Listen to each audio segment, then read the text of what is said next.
and all the people that are pushing it, I think they're going to be in big trouble going down. Me too. Coming down. I think they're going to be held accountable.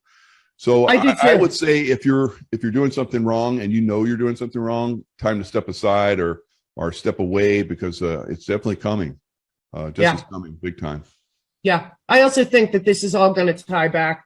I always thought that the Durham thing was going to come at the same time as the election stuff. And the thing is, now that we're going back and we're getting some real evidence about the entire setup of what happened, you can go all the way back to that Mark Elias, who tried to stop the audit. He's the Clinton's lawyer, Perkins Coie, and his partner Sussman also. So these guys go all the way back to the campaign when Trump was running, John Podesta, all of them colluding with Fusion GPS and all of that. It's basically still the same people, and now they're back in the White House, because what most people don't know, and they should look it up, West Exec, what happened was when they were shocked that Trump won, which they weren't preparing. And I've thought that the entire thing that's been going on one after another, the fraudulent impeachments, the Russia hoax, all of it is to protect them, to buy them time for their crimes, multiple crimes over decades, many of them. But now we see that these same players involved in the Russia hoax are the same players involved in the election hoax, because they put out this thing, the Election Integrity Project, like a year ago. A year before the election, saying Trump wasn't going to leave office. Well, this was written by Mark Eisen, who was a Holder person. A lot of this stuff's going to go right to Obama and, of course, Hillary Clinton. But we're seeing right now it all unravel. And these lower level people, you know as well as I know, they're going to fold. They're not going to go down for these people. And we're seeing it every day. More and more people. Elias left the law firm. That law firm that's going to be, they ended their political division. And basically that's where we are right now, is it's this small group of criminals. The American people need to understand we have an oligarchy in DC. They're all money laundering liars. And I feel like anyone that certified that election committed treason on top of that. Yeah, I totally agree with you. And, just like you're talking about the corruption, you see it in one area. There's a machine.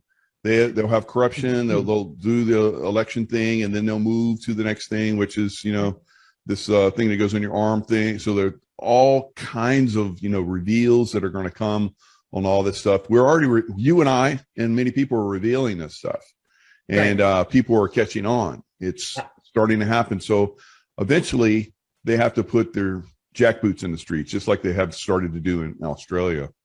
Right. So America's going to get that. And I think that some of the states that are extremely corrupt, like, you look at Florida and New York and so forth, or not Florida, I mean California, because I'm in Florida. Florida's amazing. So California and New York, you might even see them start to put people in concentration camps.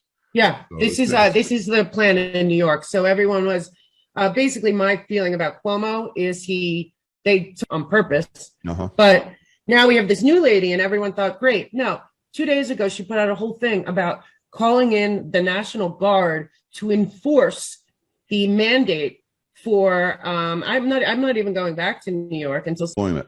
Right. 10,000 healthcare workers. You're going to have to leave. Yeah, exactly. And they're saying the National Guard is going to have to go into the hospitals to cover the healthcare workers that are not getting it.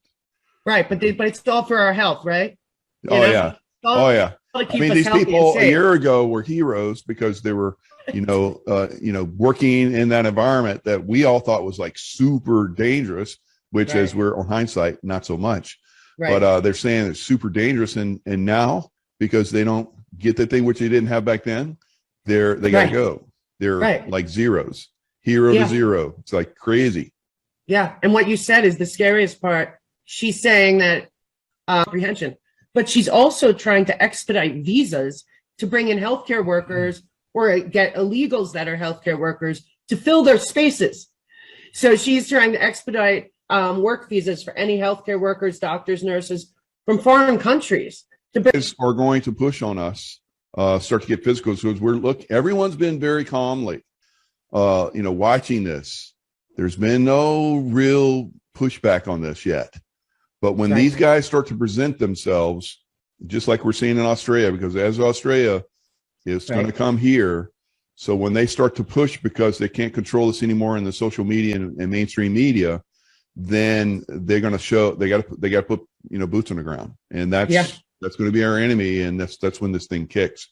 Here in Florida, we won't have an experience of that at all. Many other states probably maybe several dozen states won't do this. But there will be states like you're talking about in New York. New York's in big trouble. And people are going to have to push back. Yeah. Well, a lot of people don't know, because they dumb down history so much, that this is really how it started. Getting 1838, Hitler's health ministry put in a ruling that if you were suspected of, that when they were going into the ovens, basically the showers, that's what they were. They were told that they were showers. They were showers putting out gas. To understand, maybe 6 million people died in the Holocaust, but 1 million people worked at the camps. So, when you say, like, why are these middle class are the ones that fight back? Yeah. And they don't want anyone fighting back. Just like 1/6 false flag, my opinion, was about telling us that if we dare use our constitutional right to form a militia to fight back against the tyranny of the government, that they'll put us in jail as political prisoners and torture us. I mean, that's what's coming out to me now. I look at 1/6 and I say, okay, so that was turning the Patriot Act on the actual patriots.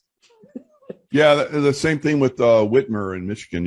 They tried to there were more FBI agents involved in that crime than there were. I think it was like 4 guys, and the FBI agents basically set up everything.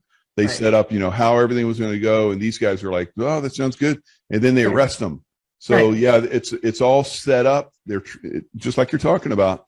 They're trying to put fear in people so that we don't start to push back on this. That if we push back, then we're going to be seen as being the enemy, and far right people. Well, if that's the case, then so be it. But we have to do this. Otherwise. Yeah. We go to the concentration camps, period. Right. It's true. It's absolutely true. And again, 400 million people have guns in this country. And if we really were these domestic terrorists that they're pretending we are, they'd know it. Okay.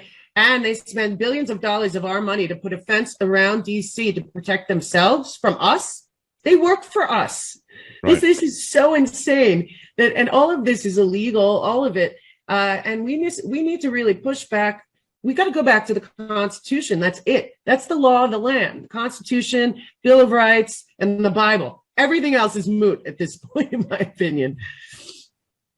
It's really just amazing. Yeah. So, you look at all the different things. You see people coming across the border right now. I heard that, a lot of the men that are coming across are claiming their children, as old as in their 50s. They have child brides, right? 12-year-olds and 14-year-olds that are their brides, and so they have a family. So it's bad. And I heard that one Avelia, I did a show. I love him. Oh, isn't he amazing? He came on my show. I want to get him on because I want to talk to him about what's really going on. Definitely good job. I was thinking the same thing. I saw him I saw he was in an interview on one of the news channels, and so he was talking about how it's so bad, and he said this on my show like over a year ago. Right. He said that the border's going to get a lot worse, and I'm like, no way, they're building a wall. What we're talking about, Victor? Right. It's not going to happen, and here it is. Yeah. So he has insight. So I would love to have him on again. Yeah, that'd be too. Good. He warned my show too. When what he said exactly what's happening. He said what's going to happen is they're coming through the border with directions on where to go.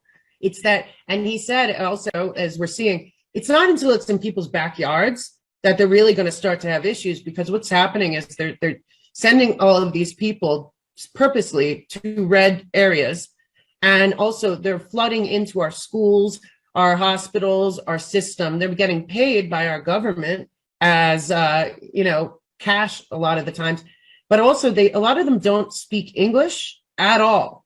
Right. So so they're going to go into our school systems, all of that. The ones that survive, because I I was at an event in Kentucky with Tom Homan, who ran ICE and ran it well, and hopefully will be coming back to that position. He said 45,000 children are missing. They don't have any records of where they went. They know that they came in. They have no records after. Can you imagine? Oh, I mean, most people will be like, just a few children are missing. It should be a big uproar. 45,000, I think that's low. It's a low number. So Victor was talking about how, these children are coming over, and just like we're saying right here, they're disappearing.